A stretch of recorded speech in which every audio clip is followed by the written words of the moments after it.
आज की क्लास में हम समांतर प्लेट संधारित्र की धारिता के लिए सूत्र निकालेंगे। ठीक है, पैरेलल प्लेट कैपेसिटर की कैपेसिटी का फार्मूला। तो समांतर प्लेट संधारित्र की धारिता का सूत्र हमें निकालना है। तो सबसे पहले हम दो समांतर प्लेट ले लेते हैं। ठीक है, हम समांतर प्लेट बना लेते हैं यहाँ पे दो। एक समांतर प्लेट ये, एक प्लेट ये हो गई और इसी के समांतर प्लेट हमें यहाँ पे बनानी है। ठीक है, इसी के समांतर प्लेट हमको यहाँ बनानी है।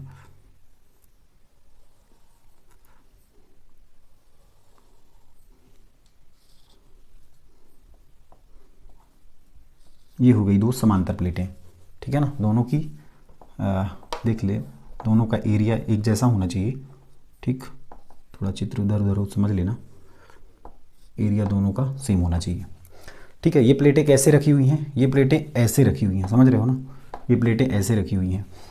अब इन प्लेटों को हमने क्या दिया, मान लेते हैं इस प्लेट को हम जब धनावेश देते हैं, इस प्लेट को धनावेश देने पर क्या होता है, इस प्लेट पर ऋणावेश प्रेरित हो जाता है। प्रेरण की क्रिया होगी, संधारित्र के सिद्धांत में हमने सीखा था। ठीक, जैसे हम इस प्लेट को आवेश देंगे धन वाला, तो प्रेरण के कारण इस दूसरे प्लेट पर जो कि इसके पास स्थित है, मान लेते हैं कितनी दूरी पर है, ये स्मॉल डी डिस्टेंस पर रखी हुई है दूसरी प्लेट, इस पर प्रेरण के कारण ऋणावेश आ जाता है।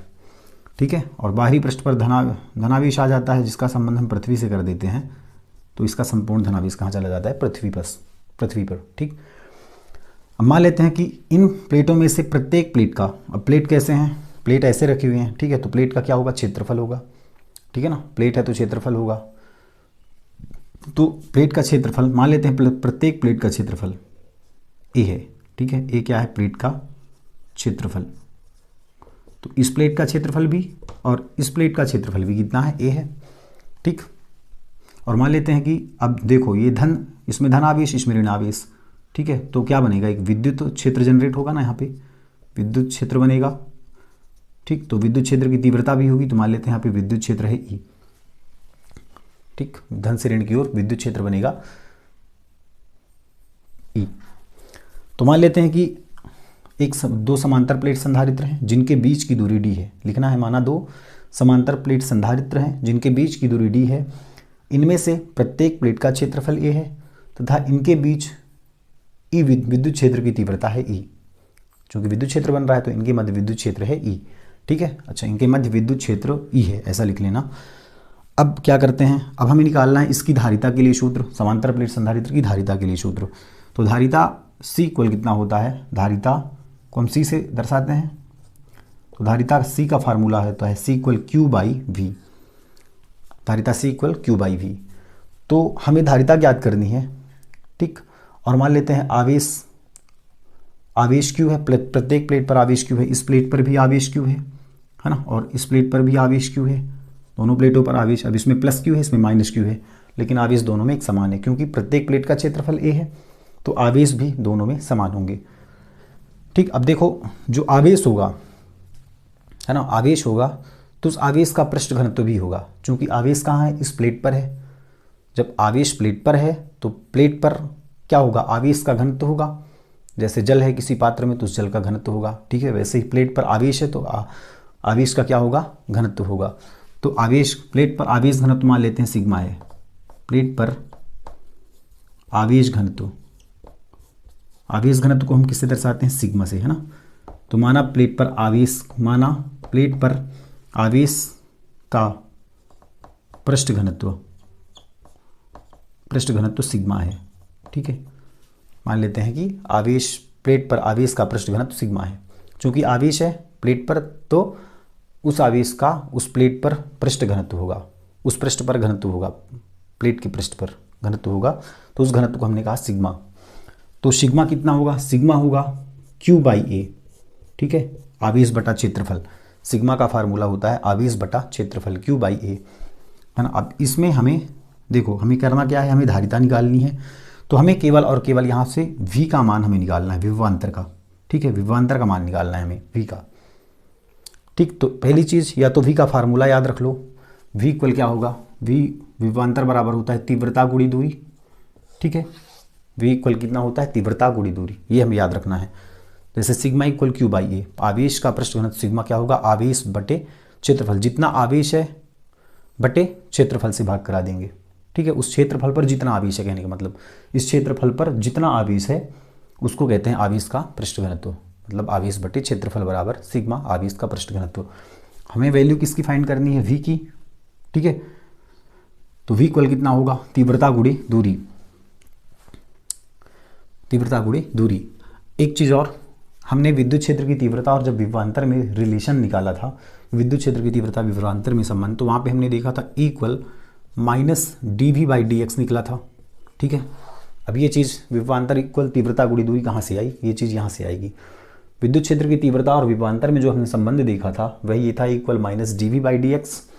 ठीक है, ये किसके लिए था, ये छोटे से विभव के लिए और छोटी सी दूरी के लिए। यदि हम यहाँ पे ये छोटे से विभव और छोटी सी दूरी की बात ना करें तो इसको अपन ऐसा लिख सकते हैं ना, क्या, v/x।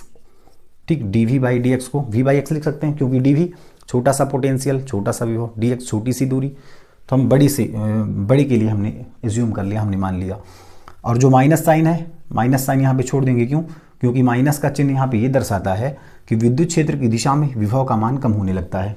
जैसे जैसे हम विद्युत क्षेत्र की ओर बढ़ने लगते हैं विभव का मान वैसे वैसे डिक्रीज होने लगता है, गिरने लगता है, कम होने लगता है। तो यहाँ से देखो, यदि हम विभव का मान निकालें तो v इक्वल यहाँ से कितना निकलेगा, v इक्वल x इधर चला जाएगा ना, e into x equal v।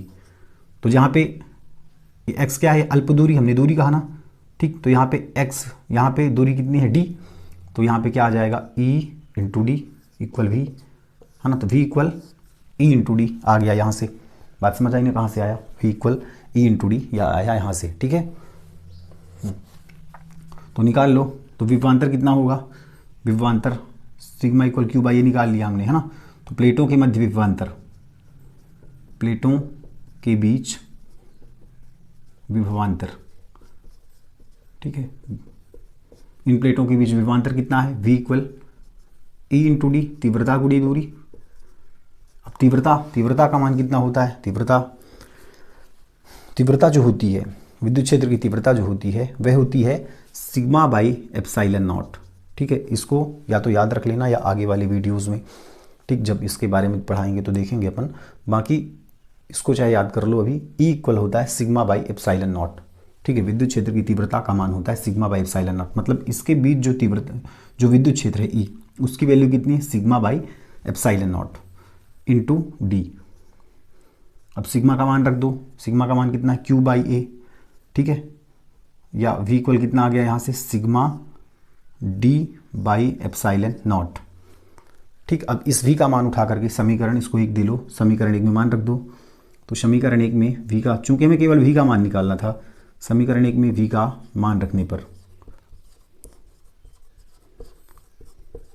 मान रख दो समीकरण एक में, तो c equal q by v का मान sigma D by epsilon not, sigma D by epsilon not. तो सिग्मा का मान यहाँ से रखो, सिग्मा की वैल्यू कितनी आएगी, सिग्मा यहाँ पे रखेंगे q बाई ए, है ना, q बाई ए, तो q इंटू डी। अब बाई ए मतलब a नीचे चला जाएगा ना एप्सिलॉन नॉट के साथ, सिग्मा की वैल्यू q अपॉन ए, तो सिग्मा की जगह पे q और नीचे आ जाएगा a, q बाई ए। ठीक, अब ये q से q कैंसिल हो जाएगा। ठीक, चूंकि बटे में है ना, q के बटे में है ये, तो इससे ये कैंसिल हुआ। अब ये जो है ये ऊपर आ जाएगा, तो c इक्वल कितना हो जाएगा, a epsilon not, epsilon not ऊपर और नीचे बचा d। ठीक है, a epsilon not by d। बात समझ आ रही है ना। हाँ, यहाँ पे किसी दूसरे वे पे समझा दें इसको, देखो c इक्वल क्या है, q बाई, जैसे इसको रहने दो q, ये मेन डिवाइड है ना, इसको इंटू में पलटो, जैसे इंटू में पलटेंगे, मेन डिवाइड हमने भाग को गुणे में बदला तो ये बदल जाएगा, ये Q D by epsilon, A epsilon not है तो हो जाएगा A epsilon not by Q D. ठीक है, तो क्यू से क्यू कट जाएगा, बचा क्या, A epsilon not by D. ठीक है, तो जो संधारित्र की धारिता है वह किस किस पर निर्भर करती है, प्लेटों के बीच की दूरी पर और प्लेटों के क्षेत्रफल पर, और ये निर्वात की विद्युतशीलता है। एप्सिलॉन नॉट को हम बोलते हैं निर्वात की विद्युतशीलता। ठीक है, ए है क्या, प्लेटों का क्षेत्रफल, एप्सिलॉन नॉट है निर्वात की विद्युतशीलता, डी है प्लेटों के बीच का क्षेत्रफल। तो संधारित्र की धारिता किस किस पर डिपेंड कर रही है, पहला प्लेटों के क्षेत्रफल पर। ठीक है, प्लेटों के क्षेत्रफल पर पहले डिपेंड कर रही है, ए पर। तो ए के कैसे दिख रही है, ऐसे हम देखें तो अनुक्रमानुपाती दिख रही है हमें, ऊपर ही दिख रहा है। तो यदि प्लेटों का क्षेत्रफल अधिक होगा तो धारिता अधिक होगी, सी की वैल्यू अधिक होगी, धारिता का मान अधिक होगा, है ना। तो धारिता किस किस पर निर्भर करता है, पहला है प्लेटों के क्षेत्रफल पर, तो हमें अनुक्रमानुपाती में दिख रहा है, और जो बटे में है मतलब व्युत्क्रमानुपाती है, मतलब सी व्युत्क्रमानुपाती डी इसको बोल सकते हैं नीचे है तो व्युत्क्रमानुपाती मतलब इसका मान अधिक होगा तो इसका मान कम हो जाएगा।